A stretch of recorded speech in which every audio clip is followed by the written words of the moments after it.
আসসালামু আলাইকুম প্রিয় লিসেনার্স, আশা করছি আপনারা সবাই ভালো আছেন এবং ভালোর দলেই আছেন। আমিও ভালো আছি আলহামদুলিল্লাহ।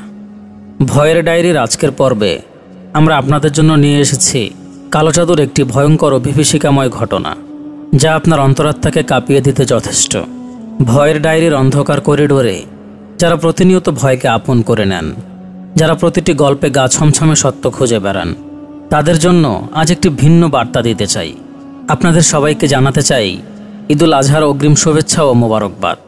এই ঈদ আপনার জন্য হোক কোরবানির আত্মত্যাগ, ভালোবাসা ও আলোর প্রতিচ্ছবি, যা আপনার জীবন থেকে অশুভ ছায়াগুলো ছড়িয়ে নিয়ে আসবে শান্তির আলো। ভয়ের মধ্যেও থাকুক ভালোবাসা, অন্ধকার রাতেও থাকুক ঈদের চাঁদের নরম আলো। ভয়ের ডায়েরি পরিবারের পক্ষ থেকে আপনাদেরকে জানাই পবিত্র ঈদুল আজহার অগ্রিম শুভেচ্ছা, ঈদ মোবারক। আপনি শুনছেন ভয়ের ডায়েরি, যেখানে গল্প নয়, বলা হয় সত্য ঘটনা। তাহলে চলুন আর কথা না বাড়িয়ে সরাসরি আমরা ঘটনাটি শুনে আসি। তার আগে ছোট্ট করে বলে রাখি, আপনি যদি আমাদের চ্যানেলটি এখনও সাবস্ক্রাইব করে না থাকেন, তাহলে অবশ্যই চ্যানেলটি সাবস্ক্রাইব করুন এবং পাশে থাকা বেল আইকনটি ক্লিক করতে ভুলবেন না, যাতে আমাদের প্রতিটি নতুন ভিডিওর নোটিফিকেশন চলে যায় আপনার কাছে আর আপনি হারিয়ে যান ভয়ের এক নতুন অধ্যায়ে। আমাদের আজকের পর্বে আপনারা যে ঘটনাটি শুনবেন সেটি লিখেছেন রিয়াজ ভাই। আর রিয়াজ ভাই কতটা চমৎকারভাবে প্রতিটি গল্প সাজিয়ে থাকেন তা তো আপনারা অবশ্যই জানেন। রিয়াজ ভাই যেভাবে লিখেছে আমি সেভাবেই আপনাদের পড়ে শোনাচ্ছি। একজন মায়ের নিঃশ্বাস, শিশুর কান্না আর অন্ধকার ঘরের এক কোণে লুকিয়ে থাকা এক অদৃশ্য ছায়া। সবকিছুর শুরু একটি কালো জাদুর তাবিজ দিয়ে, যার মালিক ছিল তার নিজেরই শাশুড়ি। এই গল্প শুধু একটি পরিবারকে নয়, কাঁপিয়ে দেবে আপনার আত্মাকেও। তৈরি থাকুন, কারণ আজকের রাতটা শুধুই আপনার নয়, কেউ আরেকজনও আছে আপনার খুব কাছেই। জান্নাতকে তার শাশুড়ি ব্ল্যাক ম্যাজিক করার ফলে কি হয়েছে জানেন? রাত গভীর, জান্নাতের ঘুম আসছিল না। বারবার তার মনে হচ্ছিল ঘরের চারপাশে কারো উপস্থিতি। এমন অস্বাভাবিক অনুভূতি যেন বাতাসে কিসের এক অশুভ সংকেত। হঠাৎ জান্নাতের চোখ খুলে যায়। অন্ধকার ঘরটিতে অস্বাভাবিক কিছুর অস্তিত্ব টের পাচ্ছে সে। মনে হচ্ছিল কেউ খুব নিঃশব্দে ঘরের এক কোণ থেকে তাকে পর্যবেক্ষণ করছে। জান্নাতের পাশে তার স্বামী সাকিব এবং তাদের 1 বছরের শিশু সিফাত গভীর ঘুমে মগ্ন। কিন্তু জান্নাতের মনে হচ্ছিল ঘুম তার থেকে এক অদৃশ্য শক্তি কেড়ে নিয়েছে। বাতাসটা হঠাৎ ভারী হয়ে এলো, যেন কোনো অশুভ শক্তির ছোঁয়া সেই বায়ুর সাথে মিশে গেছে। জান্নাত অনুভব করল কেমন যেন একটা শীতল হাত ধীরে ধীরে তার পায়ের উপর দিয়ে বয়ে যাচ্ছে। সে চমকে উঠে বসল। বুকের ভেতর হৃৎপিণ্ডের ধরফরানি গলা পর্যন্ত উঠে এলো। সে কিছুক্ষণ বসে রইল, চারদিকে তাকালো, কিন্তু ঘরটা ছিল নিস্তব্ধ, এমনকি বাতাসের নড়াচড়া পর্যন্ত নেই। আবার সেই অনুভূতি। এবার তার কাঁধে ঠান্ডা বাতাসের মতো কিছু একটা ছুঁয়ে যায়। তার শিরদাঁড়া বেয়ে একটা ভয়ানক স্রোত নেমে আসে। সে জানে এখানে কিছু একটা আছে। জান্নাতের কণ্ঠ ভয় আর আতঙ্কে কাঁপছিল। তবু সাহস সঞ্চয় করে সে আল্লাহর নাম নিয়ে জোরে একটি চিৎকার দিয়ে তার স্বামী সাকিবকে ডাকল। তার গলা এক মুহূর্তের জন্য রুদ্ধ হয়ে থাকলেও আল্লাহর নাম উচ্চারণের পর সেই বাঁধন যেন ছুটে গেল। সাকিব ঘুমের ঘোরে চমকে উঠল। এক ঝটকায় উঠে বসে জান্নাতের দিকে তাকিয়ে বলল, হয়েছে কি তোমার? এমন চিৎকার দিলে কেন? তার চোখে অস্বস্তি, যেন কিছুই বুঝতে পারছে না। জান্নাতের গলা শুকিয়ে আসছিল। তার হৃৎপিণ্ডের শব্দ যেন ঘরের নিস্তব্ধতাকে চূর্ণ বিচূর্ণ করে দিচ্ছে। সে একটু থেমে গভীর নিঃশ্বাস নিয়ে বলল, সাকিব, এখানে কিছু একটা আছে। আমি স্পষ্ট টের পাচ্ছি। আমার শরীরে যেন কেউ হাত বুলিয়েছে, আর কোনো প্রকার বাতাস ছাড়াই জানালার পর্দা নিজে থেকেই নড়ছিল। আমার খুব ভয় হচ্ছে সাকিব। সাকিবের চোখ বড় বড় হয়ে গেল। কিছুক্ষণ নীরব চোখে তাকিয়ে রইল সে। কিছু একটা বলতে চাইল, কিন্তু যেন মনের ভেতরে ঠিক বিশ্বাস করতে পারছিল না। তারপর ধীরে ধীরে হেসে উঠে বলল, রাতের গভীরতা, ক্লান্তি আর হয়তো একটু দুশ্চিন্তা থেকে এমন মনে হচ্ছে তোমার। এগুলো নিছক মনের ভুল। ভয় পাওয়ার কিছু নেই, চলো ঘুমিয়ে পড়ি। সাকিব বিষয়টি অবিশ্বাসের হাসি দিয়ে উড়িয়ে দিল। জান্নাত অসহায়ভাবে তাকিয়ে রয়। তার মন বলছে যা ঘটছে তা কোনো মনের ভুল নয়, কিন্তু সে তার স্বামীকে কিভাবে বোঝাবে? সাকিব চোখ বন্ধ করে আবার ঘুমানোর চেষ্টা করে। জান্নাতের শরীরের প্রতিটি কোষ সতর্ক হয়ে উঠেছিল, যেন কোনো বড় বিপদ আসন্ন। হঠাৎ করে সমস্ত কিছু ভেঙে দিল তাদের একমাত্র সন্তান সিফাত। ঘরের নীরবতা ভেঙে আচমকা বিছানা থেকে উঠে দৌড়াতে শুরু করলো। তার দৌড়ানোর ধরনটা ছিল অস্বাভাবিক, একেবারে অপ্রত্যাশিতভাবে, যেন কোনো অদৃশ্য শক্তি তাকে টেনে নিয়ে যাচ্ছে। জান্নাত তখন গলা ফাটা চিৎকার দিয়ে সিফাতকে ডাকল। তার বুকের ভেতর ভয় জমে উঠল।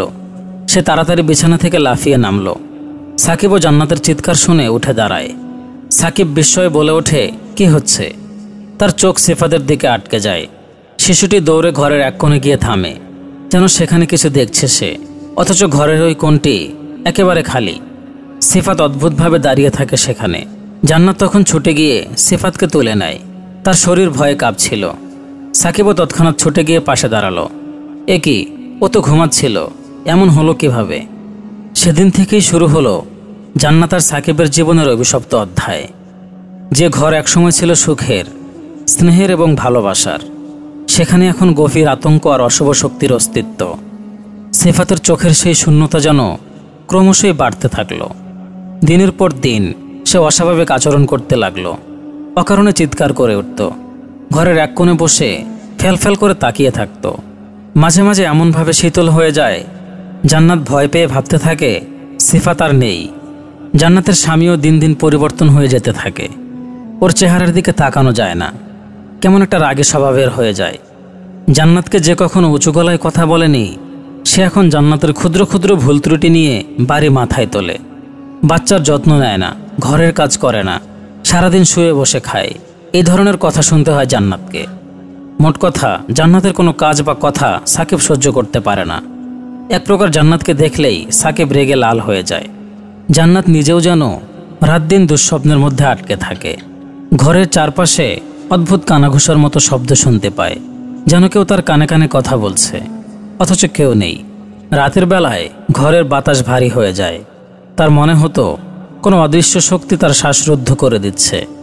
মাথা ব্যথা বেড়ে যায়, হাত পা অবশ হতে শুরু করে। নিজের দেহের এমন অবনতি এর আগে কখনো হয়নি জান্নাতের। সন্ধ্যা নামার সাথে সাথেই তাদের ঘর যেন এক অদ্ভুত অভিশাপের বৃত্তে বন্দী হয়ে যেত। জানালার পর্দাগুলো আপনা থেকেই কাঁপত। সিফাতের অদ্ভুত হাসি আর অসুস্থতাও দিন দিন বেড়ে চলছে। এদিকে গভীর রাতে গ্রামের নির্জন পথ ধরে এক বৃদ্ধা মহিলা হেঁটে চলছে। তার নাম আসিয়া বেগম। বয়স 50-এর বেশি, কিন্তু তার মুখের ভাবখানা এমন যেন গভীর প্রতিহিংসার আগুনে জ্বলছে। তার হাতে ধরা আছে একটি তাবিজ। রাতের আকাশে মেঘ জমেছে, চাঁদের আলো ক্ষীণ হয়ে আসছে। তবু আসিয়া বেগম নির্ভীকভাবে হাঁটছে। পায়ের শব্দ মাটি ছুঁয়ে সাইসাই করছে, আর আশেপাশের নিস্তব্ধতা যেন তাকে ভয় পাওয়ার চেষ্টা করছে। মাটির রাস্তা ধরে হেঁটে আসিয়া বেগম গেলেন গ্রামের একটি কবরস্থানে। চারপাশে গভীর নীরবতা। কবরস্থানের ভেতর প্রবেশ করে একটি নির্দিষ্ট কবরের পাশে তিনি থামলেন। অন্ধকারের মধ্যেই সেই কবরের মাটিতে তাবিজটি পুঁতে দিলেন। তার চোখের দৃষ্টি স্থির, আর ঠোঁটের কোণে অন্ধকারময় এক মৃদু হাসি। আসিয়া বেগম জানেন তার উদ্দেশ্য পূর্ণ না হওয়া পর্যন্ত কোনো শক্তি তাকে থামাতে পারবে না। তাবিজ পুঁতে দিয়ে তিনি ধীরে ধীরে সেই কবরস্থান থেকে বেরিয়ে এলেন।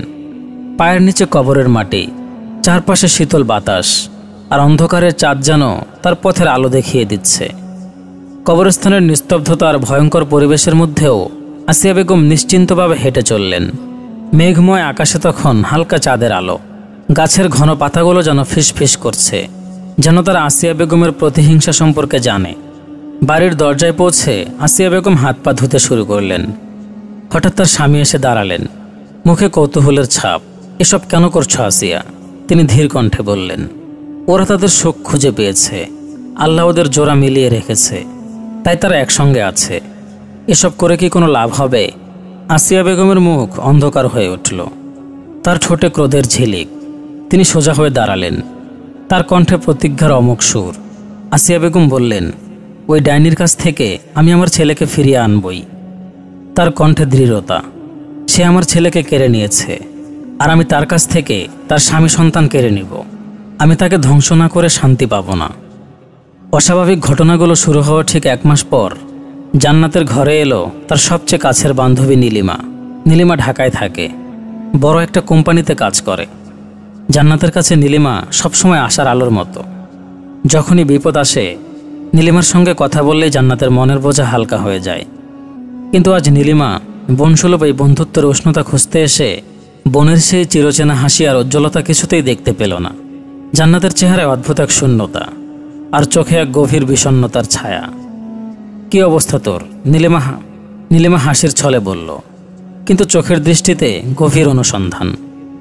জান্নাত চেষ্টা করলো স্বাভাবিক থাকতে, কিন্তু তার গলায় এক অচেনা ভার যেন আটকে আছে। সে পানি আনলো, নীলিমাকে খাবার দিল, কিন্তু তার পুরো চালচলনে এক ধরনের ক্লান্তি ফুটে উঠছিল, যা কোনোভাবেই এড়ানো যাচ্ছিল না। এক পর্যায়ে নীলিমা ধৈর্যহারা হয়ে জিজ্ঞেস করলো, তুই ঠিক আছিস তো? কি হয়েছে আমাকে বল। জান্নাতের চুপচাপ থাকা আর অস্থির চলাফেরা দেখে তার ভেতরটা কেমন যেন অস্বস্তিতে ভরে গেল। জান্নাত আর চুপ থাকতে পারল না। দীর্ঘশ্বাস ফেলে আস্তে আস্তে বলতে শুরু করলো, নীলিমা, আমি জানি না তোকে কিভাবে বলবো। কিছুদিন ধরে বাড়িতে যা ঘটছে তা স্বাভাবিক কিছু নয়। সর্বদা কিছু একটা এখানে ঘোরাফেরা করে। সাকিব বিশ্বাস করে না, কিন্তু আমি বুঝতে পারি। মাঝে মাঝে মনে হয় আমি নিজে যেন পাগল হয়ে যাচ্ছি। নীলিমার কপালে ভাঁজ পড়ল। কি বলছিস তুই? ঠিক করে বলতো তোর সাথে কি হচ্ছে। জান্নাত তার ভয়, উদ্বেগ আর রহস্যময় ঘটনাগুলো এক এক করে সব খুলে বলল। বাড়ির অদ্ভুত আওয়াজ, জানালার পর্দা দুলতে থাকা, সিফাতের মাঝরাতে উঠে অস্বাভাবিক আচরণ, সাকিবের পরিবর্তন, নিজের শারীরিক অবনতি, এসবই জান্নাতের মনকে অশান্ত করে তুলেছে। নীলিমা গভীরভাবে সব কিছু শোনে। তার মুখ ক্রমশই গম্ভীর হয়ে ওঠে। একসময় বলল, এভাবে আর চলতে দেওয়া যাবে না। তোকে একজন ভালো হুজুরের সাথে কথা বলতে হবে। আমি আজকেই একজনের খোঁজ নিব। তোর সাথে যা যা ঘটছে তা থেকে কেবল আল্লাহর দয়াতেই মুক্তি সম্ভব। জান্নাত কিছুটা স্বস্তি পেল নীলিমার কথায়।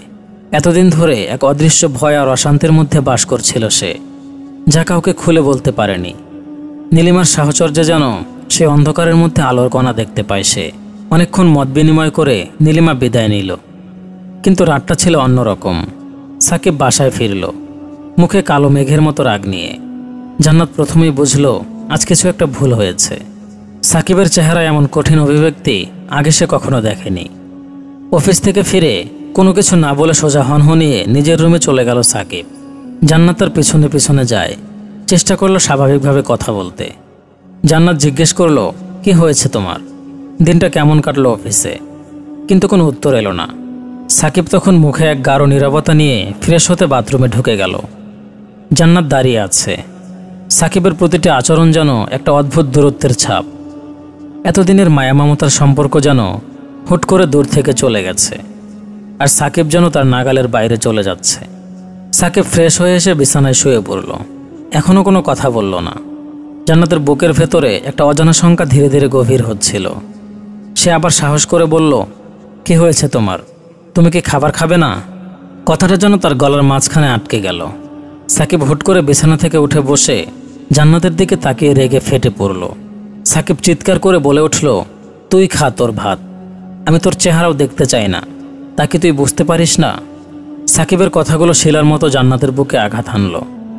এতদিনের সঙ্গী, এত ভালোবাসার মানুষ, আজ তার মুখের দিকে তাকিয়ে এমন বিদ্বেষ ছুড়ে দিল। জান্নাত বোবা হয়ে যায়। কিছুক্ষণ স্তব্ধ হয়ে দাঁড়িয়ে থাকলো। বুঝে উঠতে পারছিল না এই আচরণের অর্থ। কি এমন হলো যা তাকে এত দূরে সরিয়ে দিল? এতদিনের হাসি খুশি সংসার যেন রাতারাতি বদলে গেছে। এই রাগ আর অভিমানের পেছনে কি রহস্য লুকিয়ে আছে জান্নাতের তা জানা নেই। জান্নাত একপাশে দাঁড়িয়ে সাকিবের দিকে তাকিয়ে ভাবছিল, তার ভালোবাসার মানুষটি কি হারিয়ে যাচ্ছে? জান্নাত আর পারছিল না। সংসারের প্রতিটি দেয়াল তাকে বন্দি করে ফেলেছে। সাকিবের মন থেকে যে রাগের অগ্নি জ্বলে উঠেছে তা জান্নাতের হৃদয়কে পোড়াচ্ছে প্রতিদিন। দিনগুলো কাটছিল বিষাদময়। প্রতিটি মুহূর্ত ছিল অনিশ্চিত। কোথাও শান্তি নেই, কোথাও মুক্তির নিঃশ্বাস নেই।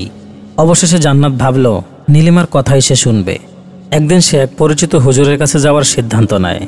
জান্নাত হুজুরের কাছে গিয়ে সব খুলে বলে, কিভাবে সাকিব দিন দিন বদলে যাচ্ছে, কিভাবে এক অদ্ভুত অন্ধকার তাদের ঘিরে ফেলেছে, আর কিভাবে সে অন্ধকার ধীরে ধীরে তাদের সম্পর্কটাকেই গ্রাস করে নিচ্ছে। হুজুর তার কথা মনোযোগ দিয়ে শুনলেন, মাথা নিচু করে কিছুক্ষণ চিন্তা করলেন। তারপর বললেন, আমি তোমাকে কিছু পানি পড়া আর তেল পড়া দিচ্ছি, নিয়ম মেনে এগুলো ব্যবহার করো। জান্নাত পানি আর তেল নিয়ে বাসায় ফিরে।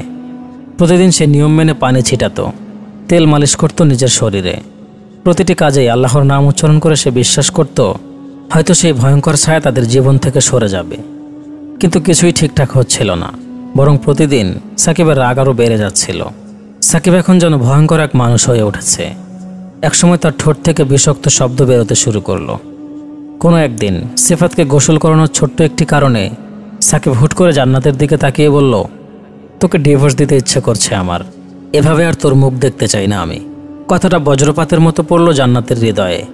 সামান্য একটি কারণে, একমাত্র সন্তান সিফাতের গোসল না করানোর জন্য সাকিব কেমন ভয়ঙ্কর কথা বলে ফেলল। জান্নাত স্থির হয়ে গেল কিছুক্ষণ।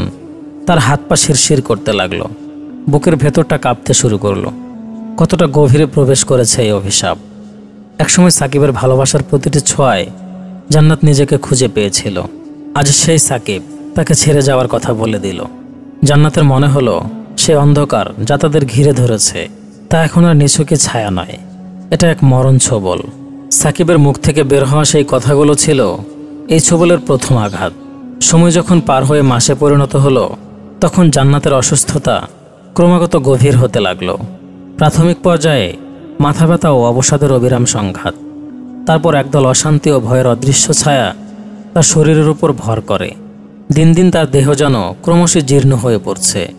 চোখের নিচে অন্ধকারের গভীর ছাপ, যেন তার কোমল মুখায়বে মৃত্যু ডানা মেলেছে। হাত পা অবশ হয়ে আসে। মাঝে মাঝে এমন অদ্ভুত লাগে যেন শরীরের ভেতর থেকে শক্তি নিঃশেষিত হচ্ছে। রাতের অন্ধকারের গভীরতায় জান্নাতের শ্বাস প্রশ্বাস হয়ে যায় ভারী। ঘুমের রাজ্যে অস্থিরতা, দুঃস্বপ্নের চক্রে বন্দী। কিছুক্ষণ পরপর ঘুম ভেঙে যায়। সে অনুভব করে যেন তার শ্বাসরুদ্ধ হয়ে আসছে। আল্লাহর নাম স্মরণ করতে চায়, কিন্তু তার গলা শুকিয়ে আসে। কণ্ঠনালী যেন এক পাষাণ বর্ণনায় আটকে যায়। এদিকে সাকিব ক্রমশই পরিবর্তিত হচ্ছে। স্বামীর সহানুভূতি ও যত্নের বড্ড অভাব মনে হয়, বরং তার প্রতি সাকিবের ব্যবহার হয় এক নির্দয়তার কাল্পনিক চিত্র। সে বারবার জান্নাতকে ঠাট্টার ভাষায় বলে, তুমি তো নাটক করছো। সাকিব জান্নাতের অবস্থার প্রতি এক প্রকার সন্দেহ করে। তুমি কি অস্বাভাবিক হয়ে গেছো? সবসময় বলছো কিছু ঘটছে, কিন্তু আমি তো কিছুই দেখছি না। সাকিবের ঠাট্টার গলা অশান্তির বীজ বপন করে। জান্নাতের হৃদয়ে তখন কষ্টের ঢেউ ওঠে। সে জানে তার অসুস্থতা নিছকই কোনো নাটক নয়, কিন্তু সাকিবের চোখে সে তো এক মিথ্যে বানোয়াট। জান্নাতের মানসিক অবস্থাও ভেঙে পড়ছে। সে যেন প্রতিনিয়ত চেতনা হারিয়ে ফেলছে। কখনো কখনো মনে হয় তার শরীরের সাথে এক অশুভ শক্তি জড়িয়ে গেছে। কেমন যেন এক অদৃশ্য শক্তি মনের ভেতরে লুকিয়ে রয়েছে, যা তাকে ক্রমাগত দিশেহারা করে তুলছে। হঠাৎই একদিন রাতে জান্নাত বিছানায় শুয়ে পড়েছে। তখনই অনুভব করে চারপাশে কারা যেন উপস্থিত হচ্ছে। মনে হচ্ছিল কেউ তার মাথার কাছে এসে দাঁড়িয়ে আছে। জান্নাত ধীরগতিতে উঠতে গেলে মনে হয় তার শরীর রাতভর ক্লান্ত। চোখের কোণে অন্ধকার উদ্ভাসিত হয়ে গেছে। সাকিব ফিক করে হাসে। জান্নাত, তুমি আবার শুরু করেছ? আমি জানি তুমি ভালো আছো, এই নাটক বন্ধ করো। সে মুখ ঘুরিয়ে নিয়ে যায়, যেন জান্নাতের চেহারা দেখা বা উত্তরের আশা সাকিব করতে চায় না। আমি সত্যিই অসুস্থ সাকিব, জান্নাত খুব কষ্টে বলল। আমার শরীর খুব খারাপ লাগছে, আমি কি করব? কথাগুলো বলার সময় জান্নাতের গলা কাঁপছে। সাকিব বলল, তুমি শুধু শুধুই মিথ্যে বলছো। তুমি কি বিশ্বাস করতে পারো যে আমি তোমাকে সাহায্য করতে চাই? কথাগুলো বলার সময় সাকিব যেন ক্ষোভে ফেটে পড়ছে। তুমি তো কেবল একটা নাটক। জান্নাতের চোখ জলে ভিজে যায়। সে চিৎকার করে বলে, কিছু একটা হচ্ছে, আমি জানি। আমার শরীরের ভেতরে কিছু অশুভ শক্তি আছে। সাকিব আরও বিরক্ত হয়। জান্নাতের এসব কথা সে কোনোভাবেই বিশ্বাস করতে চায় না। অবশেষে পুরোপুরি উল্টো দিকে ঘুরে সাকিব ঘুমানোর চেষ্টা করে। এদিকে সিফাতের আচরণও দিনে দিনে অস্বাভাবিক হয়ে উঠছে। শিশুটি দিনে ঘুমাতে চায় না, রাতে চিৎকার করে ওঠে। জান্নাতের অসুস্থতার জন্য সাকিব সিফাতকে নিয়ে অভিযোগ করছে। তুমি কি জানো সিফাতের জন্য আমি কত কষ্ট করছি? তোমার মতো মানসিক অসুস্থ মায়েরা সন্তানের জন্য ভালো কিছু করতে পারে না। সাকিবের কথায় এবার যেন জান্নাতের হৃদয়ে সবচেয়ে বড় আঘাতটি লাগে। সে তার মাতৃত্বে আঘাত করেছে। জান্নাতের কষ্ট বৃদ্ধি পায় যখন সে বুঝতে পারে তার স্বামী শুধু তার অসুস্থতার প্রতি উদাসীন নয়, বরং তাকে দোষারোপ করতে ব্যস্ত। সে তার স্বামীকে বোঝাতে চেষ্টা করে, কিন্তু সাকিবের কানে কিছুই ঢোকে না। জান্নাতের শারীরিক ও মানসিক অবস্থা দিন দিন খারাপ হতে থাকে। আর সাকিব তখন প্রতিটি ক্ষণে জান্নাতের কষ্টের অবজ্ঞা করে নিজের স্বার্থপর জীবন কাটাতে ব্যস্ত। জান্নাতের জীবনে এক অন্ধকার অধ্যায় শুরু হয়েছে, যেখানে সে একাকী লড়াই করে যাচ্ছে। অশুভ শক্তির বিরুদ্ধে। কিন্তু তার পাশে থাকা স্বামী তাকে আরও ভেঙে ফেলার কাজে লিপ্ত। কোনো কুলকিনারা না পেয়ে জান্নাত আবারও কবিরাজের সন্ধানে খোঁজ লাগায়। ফোনটা হাতে নিয়ে জান্নাত তখন নীলিমার নাম্বার বের করলো। কয়েকদিন আগে তার সাথে কথা হয়েছিল। তখনই একজন কবিরাজের কথা বলে নীলিমা। সে ছিল হিন্দু, তার নাম হলো কালীপদ সুর। সব সমস্যার সমাধান নাকি তার কাছে আছে। জান্নাত ফোনটা কানে তুলল। নীলিমার গলা ভেসে এলো, হ্যাঁ জান্নাত, কি খবর? সিফাত কেমন আছে? জান্নাত কিছুটা দ্বিধায় পড়ল, কি বলবে ঠিক বুঝতে পারল না। সে শুধু বলল, নীলিমা, কালীপদ সুর কবিরাজের ঠিকানাটা দিতে পারবি? আমি আর কোনো উপায় খুঁজে পাচ্ছি না। নীলিমা চুপ করে রইল কিছুক্ষণ, তারপর বলল, দিতে তো পারি, কিন্তু তুই কি সত্যি ওখানে যেতে চাস? হিন্দু কবিরাজ, তার কাজের ধরনটা ভিন্ন, তোর মন মানবে তো? তুই ঠিকানা দে, আমি যাব, আর কোনো উপায় নেই। নীলিমা একটি নম্বর বলে দিল। জান্নাত তাড়াতাড়ি লিখে নেয়। মনের ভেতরে অদ্ভুত অস্থিরতা। সে জানে এই কাজটা সাকিবকে লুকিয়ে করতে হবে। সাকিব যদি জানে তাহলে সে রেগে যাবে, আর সেই মুহূর্তে ওকে বাধা দেবে। কিন্তু আজ আর জান্নাতের মনে ভয়ের কোনো প্রভাব নেই। স্বামী সন্তানের জন্য সব কিছুই করতে চায় সে। জান্নাত সিফাতকে কোলে নিয়ে রওনা দিল নীলিমার দেয়া ঠিকানায়। গলিটা সরু, ভাঙাচোরা, চারপাশে অন্ধকার, যেন পৃথিবী থেকে আলাদা কোনো জায়গায় এসে পড়েছে সে। নীলিমা বলেছিল, গলি পেরিয়ে একটা মাটির ঘর পাবি, ওখানেই কবিরাজ থাকে। কবিরাজের ঘরের সামনে এসে দাঁড়ালো জান্নাত। গায়ে হালকা শীতের শিরশিরে ভাব। সে কি ঠিক করছে? মনের কোনায় এক মুহূর্তের জন্য দ্বিধা জাগল, কিন্তু সিফাতের মুখের দিকে তাকিয়ে সমস্ত ভয় ঝেড়ে ফেলল। সে বাচ্চাটার জন্য সব করতে পারে। দরজায় করানার্থে এক বৃদ্ধ এসে দরজা খুলে দেয়। চোখের মনে ছোট ছোট, ঠোঁটে সামান্য হাসি। এসো মা, আমি জানতাম তুমি আসবে। জান্নাত কিছু বলতে পারল না। বৃদ্ধ লোকটা তাকে ভেতরে ডেকে নিল। মাটির মেঝে, ঘর জুড়ে পুরনো ধূপের গন্ধ, একটা অন্ধকার পরিবেশ। কবিরাজ তাকে বসার জন্য ইশারা করে। জান্নাত ধীরে ধীরে বসে। সিফাতকে পাশের চেয়ারে শুয়ে রাখল। বৃদ্ধ তার দিকে তাকিয়ে বলল, আমি জানি তুমি কি চাইছো। তোমার স্বামী সন্তানের সমস্যা অনেক বড়, কিন্তু এর সমাধানও আছে। জান্নাতের বুক ধরফর করে উঠল। আপনি পারবেন? আমার স্বামী আর বাচ্চা কি ঠিক হবে?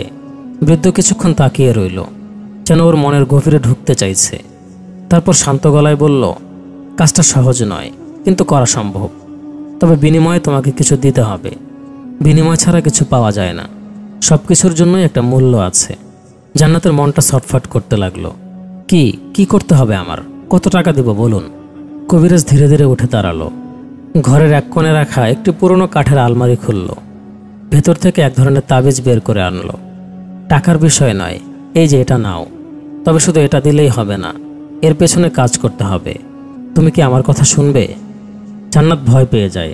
সে ইতস্তত করে বলল, কি ধরনের কাজ বলুন? কবিরাজ এগিয়ে এসে জান্নাতের দিকে ঝুঁকে বলল, কিছু কাজ আছে যা শুধু নারীই করতে পারে। পাশের রুম সাজানো আছে, তুমি আর আমি থাকবো শুধু। একবার সঙ্গ দিলেই হবে। যদি আমার শর্ত মানো তাহলে তোমার স্বামী সন্তানের সব সমস্যা দূর হবে। জান্নাতের চোখ যেন কপালে উঠল। মুহূর্তের জন্য সবকিছু থেমে যায়। তার মনে হলো সে এখানে কেন এসেছে। কবিরাজের চোখে এক ধরনের লালচে ঝিলিক দেখল সে, যেটা তাকে তীব্র অসুস্থ বোধ করালো। ধীরে ধীরে পেছনে সরে আসলো। বুঝতে পারলো এখানে থাকার কোনো মানেই নেই। জান্নাত শুধু বলল, না, আমি এটা করতে পারবো না।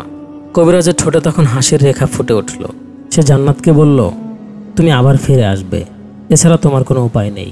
কোনো উত্তর না দিয়ে দ্রুত ঘর থেকে বেরিয়ে এলো জান্নাত। সিফাতকে কোলে নিয়ে যেন দৌড়ে পালিয়ে এলো সে, পেছনে কোনো কিছু না দেখেই।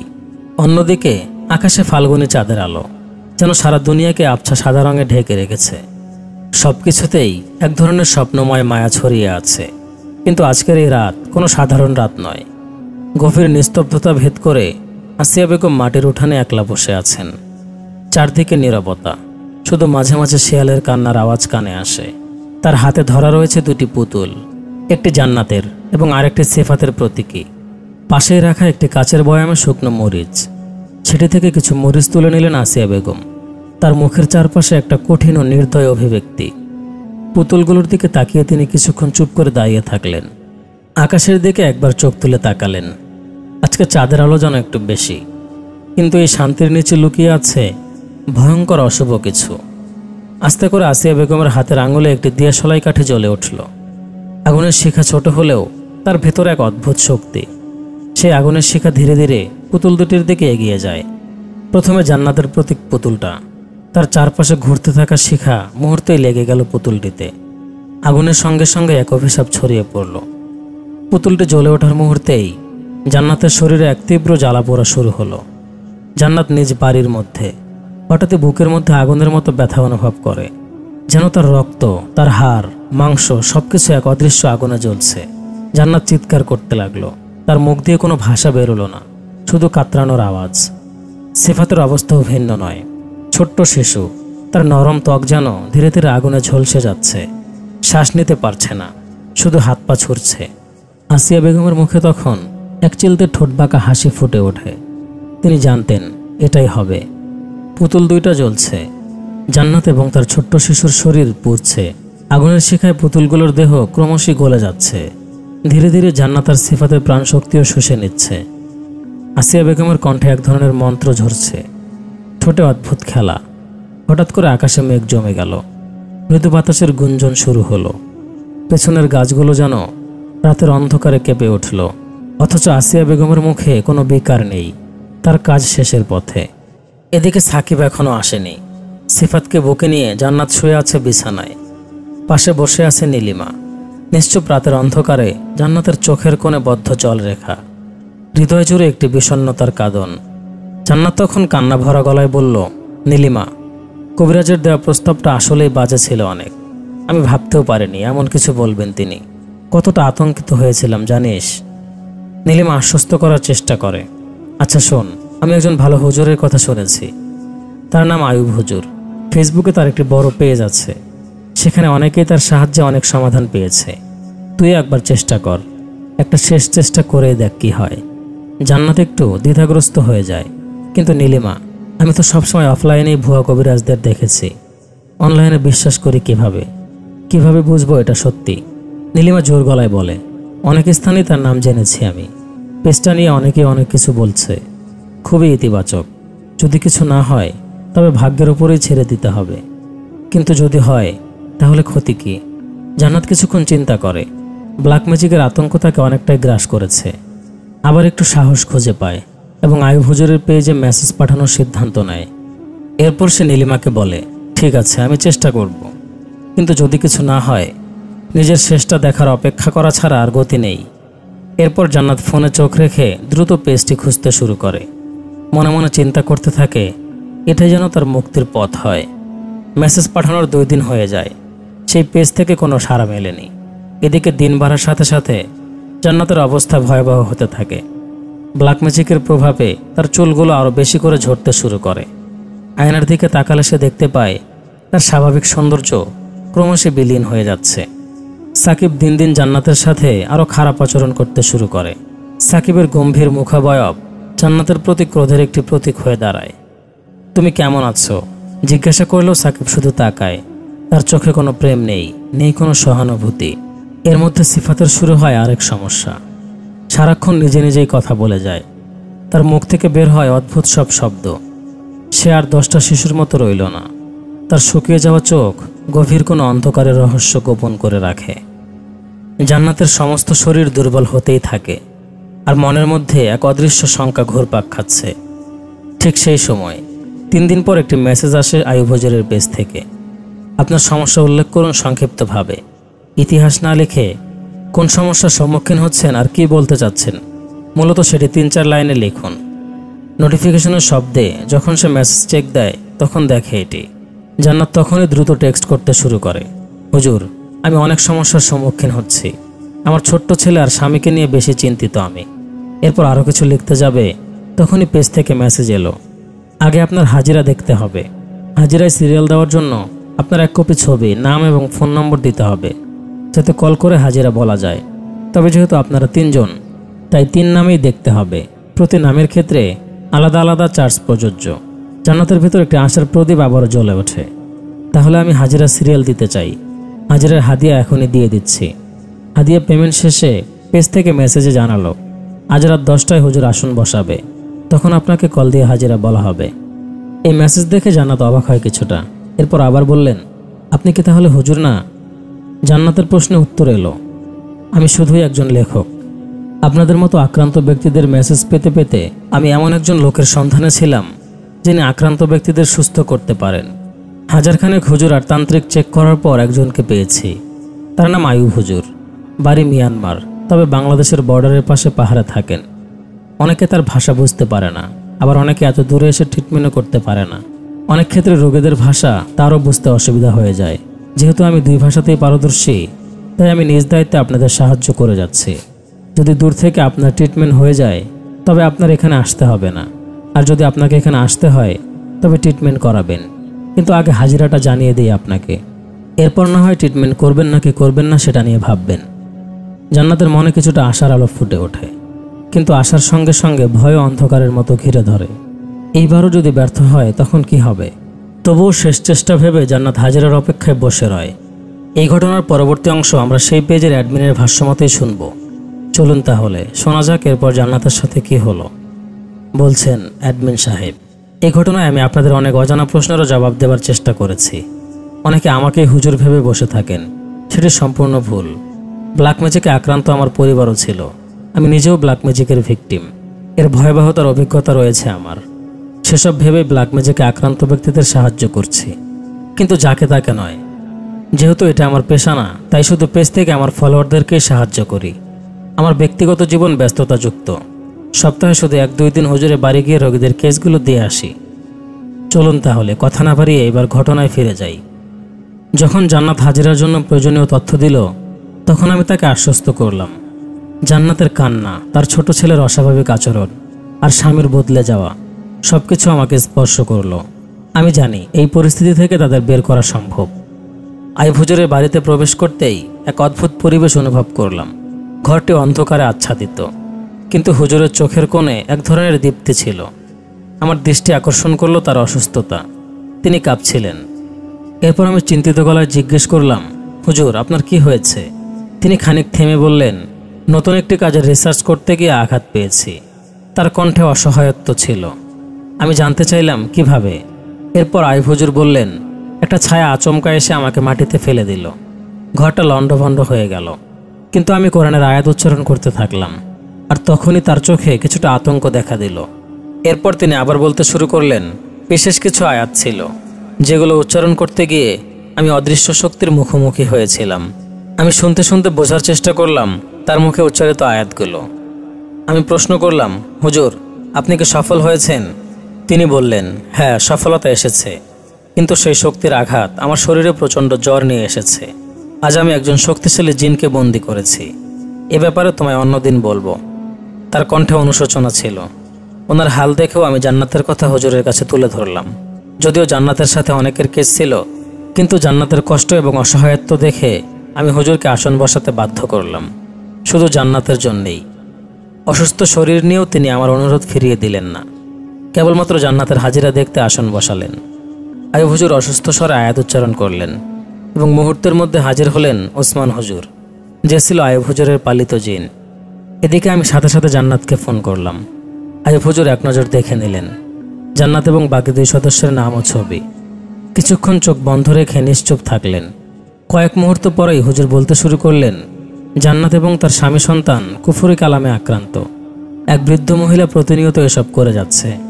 তিনি কোনো এক হিন্দু কবিরাজের কাছ থেকে সাহায্য চান, আর ওই কবিরাজ বৃদ্ধ মহিলাকে কিছু নির্দেশনা দেয়। যখনই বৃদ্ধ মহিলা সেসব পালন করে তখনই জান্নাতের সংসারে অবনতি হতে শুরু করে। এরপর একটু থামলেন হুজুর। আরও কিছুক্ষণ চুপ থেকে হুজুর আবার বলতে শুরু করলেন, এই মহিলার উদ্দেশ্য হলো জান্নাত এবং তার বাচ্চাকে শেষ করা, যাতে জান্নাতের স্বামী তাকে ছেড়ে দেয়। কিন্তু ব্ল্যাক ম্যাজিকের সাহায্য নেয় জান্নাত এবং তার বাচ্চার জীবন ঝুঁকিপূর্ণ হয়ে গেছে।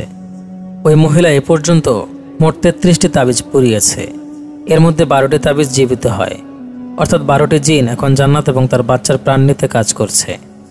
ওই মহিলার সাথে একজন পুরুষও আছে। তিনি এসবের সম্মতি দেয় না, তবে সবটাই জানেন। এরপর আইয়ুব হুজুর জানালেন জান্নাতের শারীরিক অবস্থা সম্পর্কে। চুল পড়া, ছায়া দেখা, রোগা হওয়া, দুর্বল হওয়া, এসবের বর্ণনা করতে শুরু করলেন। পাশাপাশি জান্নাতের সন্তানের অদ্ভুত আচরণগুলিও উল্লেখ করলেন। হুজুর তার ভাষায় বললেন, আর আমি জান্নাতকে শুদ্ধ ভাষায় সবটা বুঝিয়ে দিলাম। নিজের সম্বন্ধে সব শুনে জান্নাত কান্নায় ভেঙে পড়ল এবং বলল, আমাকে বাঁচান ভাই, আমি আমার সংসারটাকে ঠিক করতে চাই। আইয়ুব হুজুর জান্নাতের ট্রিটমেন্ট করতে যা যা লাগবে সেসবের তালিকা দিলেন। আমি হুজুরের সম্মতি নিয়ে জান্নাতকে ট্রিটমেন্টের প্রক্রিয়া জানালাম। শেষে জান্নাত আবার প্রশ্ন করলেন, ভাই, হুজুরকে জিজ্ঞেস করুন তো মহিলাটা কে, তার নাম কি?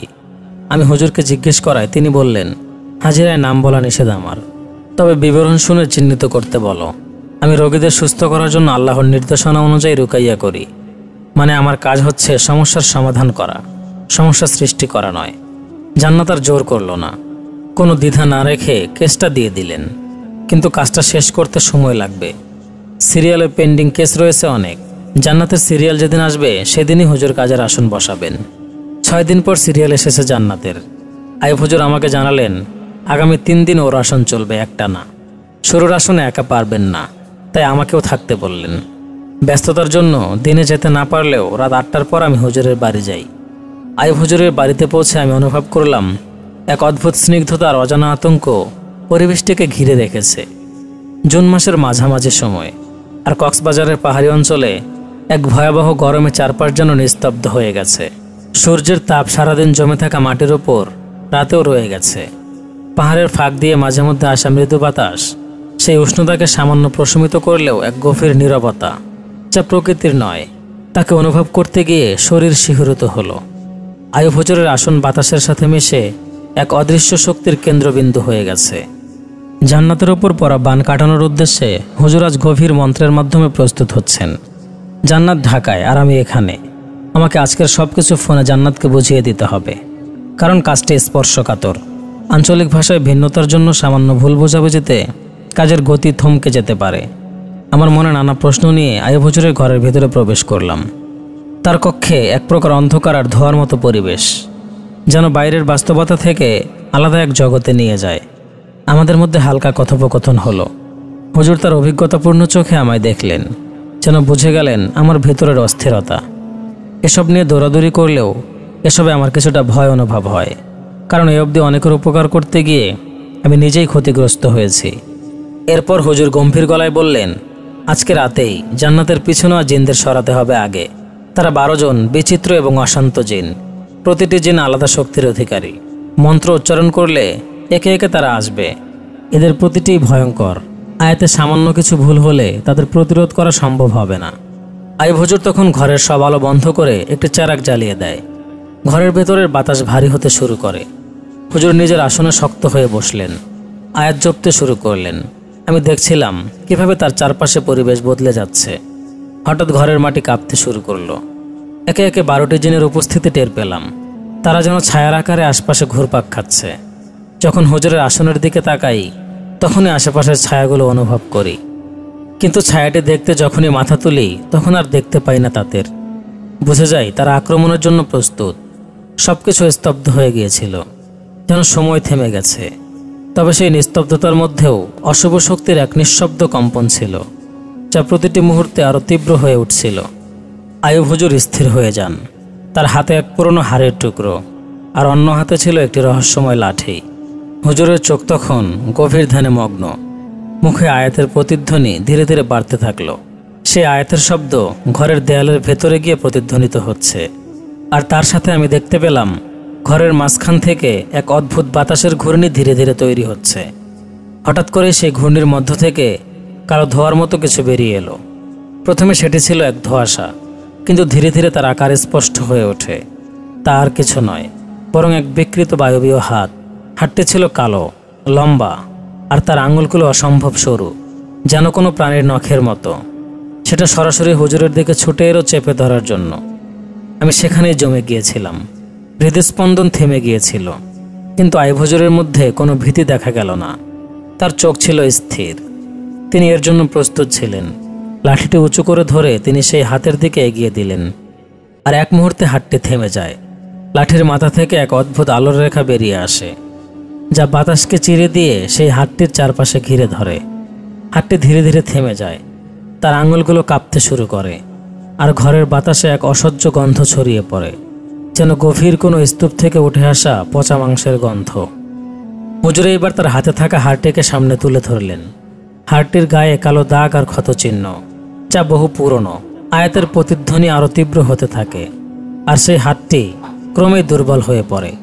অনেকক্ষণ লড়াই শেষে সেই হাতটি হুজুরের সামনে ধ্বংস হয়ে যায় এক বিকট চিৎকারের সাথে। আমার মনে হলো আমি অন্য জগতে চলে এসেছি, যেখানে বাস্তবতা আর অলৌকিকতার সীমারেখা মিশে গেছে অজানায়। আরও কিছু সময় পার হবার পর ঘরের কোনায় একটি ছায়ামানব দেখি আমি, মানে কালো ধোয়ার মতো কিছু। হুজুর তার সামনে থাকা পাত্র থেকে এক মুঠো চাল নিলেন, এরপর আল্লাহর কালাম মুখে এনে নিক্ষেপ করলেন ঘরের কোনায়। সাথে সাথেই সেই ছায়াটি অদৃশ্য হয়ে গেল। এভাবে একের পর এক মোট 6টা যে নায়েব হুজুরকে আক্রমণ করে, তাদের প্রতিটি আক্রমণ ক্রমশই তীব্র থেকে তীব্রতর হয়। একটা সময় বাকি 6 জন জিন পালিয়ে যায়। হুজুর তখন গম্ভীর স্বরে বললেন, এই 6 জনকে আগামী আসনে পেটাতে হবে। আজ গেল পালিয়ে, জান্নাতকে কল দে আর বল আমার সাথে কিছু আয়াত উচ্চারণ করতে। হুজুরের নির্দেশে আমি জান্নাতকে কল করি, আর হুজুর তার কাজ শুরু করলেন। কাজ শেষে সেদিন আমি নিজের বাসায় ফিরে আসি। 3 দিন পর হুজুর ডাকলেন আর আমাকে কিছু জিনিসপত্র দিলেন। এসব জান্নাতকে কুরিয়ার করে দিতে হবে।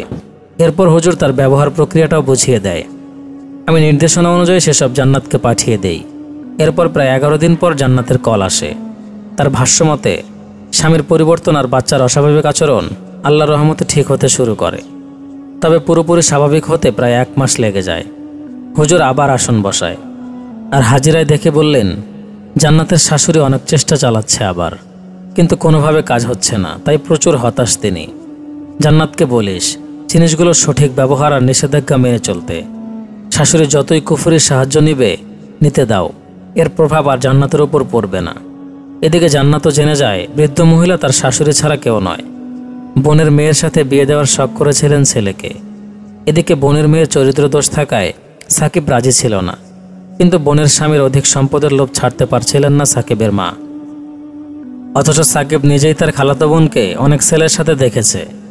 খালাতো বোনও জানতো সাকিবের সাথে জান্নাতের সম্পর্ক আছে, কিন্তু 2 পরিবারের মাত্রাধিক চাপ তাদের উপর শুরু হয়। উপায়ন্তর না পেয়ে সাকিব জান্নাতকে ঘরে নিয়ে আসে। আসার আগে বিয়েটাও সেরে নেয়। সাকিবের মা জান্নাতকে মানতে রাজি না হওয়ায় সাকিব জান্নাতকে নিয়ে ঢাকায় চলে আসে, আর ঢাকাতেই তাদের সুখের সংসার সাজিয়ে নেয়। কিন্তু এসব দেখে সাকিবের মা সহ্য করতে পারলেন না। তিনি আশ্রয় নিলেন কালো জাদুর। প্রিয় লিসেনার্স, ঘটনাটি আপনাদের কাছে কেমন লাগলো তা অবশ্যই আমাদেরকে কমেন্ট করে জানাবেন। আর এখনও যদি আমাদের চ্যানেলটি সাবস্ক্রাইব করে না রাখেন তাহলে অবশ্যই সাবস্ক্রাইব করুন। আজ তাহলে এ পর্যন্তই। সকলে ভালো থাকবেন, সুস্থ থাকবেন। আল্লাহ হাফেজ।